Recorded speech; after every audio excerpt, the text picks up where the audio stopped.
Sziasztok! A MyLift legújabb adását látjátok. Édesvízisek, figyelem!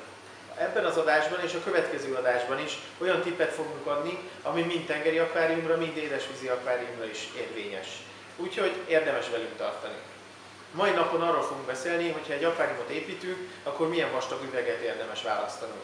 Ha túl vékony az üveg, akkor veszélynek tesszük ki magunkat, a berendezési tárgyainkat és élőlényeinket is, hiszen egy esetleges repedésnél elveszíthetjük az akvárium teljes tartalmát. Hogyha túl vastag az üveg, akkor pedig aránytalan torzuláshoz, vagy pedig fölösleges pluszköltséget fogunk magunknak gyártani azzal, hogy a szükségesnél vastagabb üveget választunk, ezért érdemes pontosan olyan vastag üveget választani, ami számunkra megfelelő. Nagyon sokan abban gondolkoznak, hogy az akváriumnak ezt a dimenzióját veszik figyelembe, amikor megpróbálják kitalálni, hogy milyen vastag üveget érdemes használni. Ez téves megközelítés, ugyanis sokkal fontosabb, hogy az akvárium magassága mekkora, ez határozza meg jellemzően azt, hogy milyen vastag üveget kell választanunk. Amikor már megvan az, hogy az akváriumunk milyen magas, akkor kezdhetünk el abban gondolkozni, hogy ez hány milliméteres üvegből kerül megvalósításra. Egy 35 cm-es magasságig gondolkodhatunk 6 mm-es üvegben. Hogyha ez egy nagyon hosszú, ebben az irányban hosszú akvárium, akkor érdemes a képen látható hosszanti merevítést is kérni ebbe az akváriumba, vagy ha magunk ragasztjuk az üveget, akkor ezzel is számolni. 45 cm-es magasságig 8 mm-es üveggel, 55 cm-es magasságig 10 mm-es üveggel érdemes számolni, és maximum 70 cm-es magasságig érdemes 12 mm-es üveggel számolni. E fölötti, ennél magasabb akváriumoknál már 15-ös vagy még vastagabb üvegre lehet szükség, viszont ez már egy olyan különleges ragasztási eljárást igényel, ami szakember feltételez, tehát nem javasoljuk, hogy itt már ti találjátok ki sem az üvegvastagságot, és ne is álljátok neki megragasztani ezt az üveget. Hogyha szeretnénk egy kicsit spórolni és vékonyabb üveget választunk, amit egyébként nem javaslunk, mert szerintünk a biztonság az első, akkor 5 centivel még átléphetjük ezeket a javasolt értékeket, viszont akkor feltétlenül javasolt a hosszanti merevítések használata, illetve hogyha 80 centinél hosszabb akváriumról beszélünk, akkor legalább egy keresztmerevítő használata is.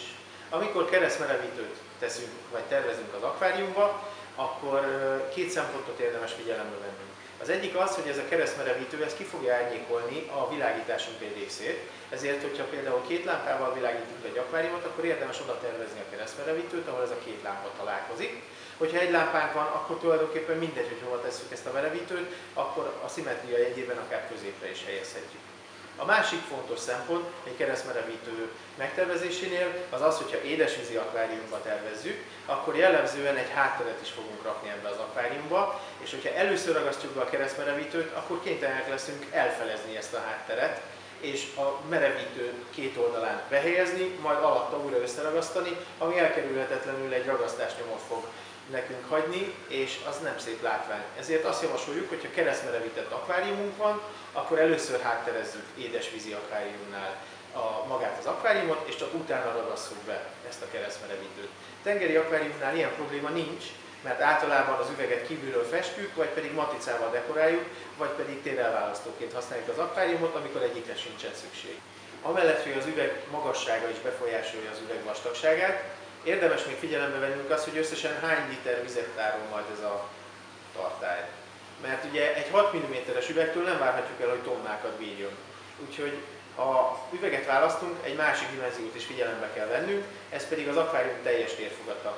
6 mm-es üvegnél ez maximum 150 liter, 8 mm-es üvegnél 300 literig javasoljuk, és 10 mm-es üvegnél 750 literig. 12-es üvegnél merevítővel akár 1300 literig is elmehetünk, és 1300 literes akváriumot is tervezhetünk ilyen vastag üveggel.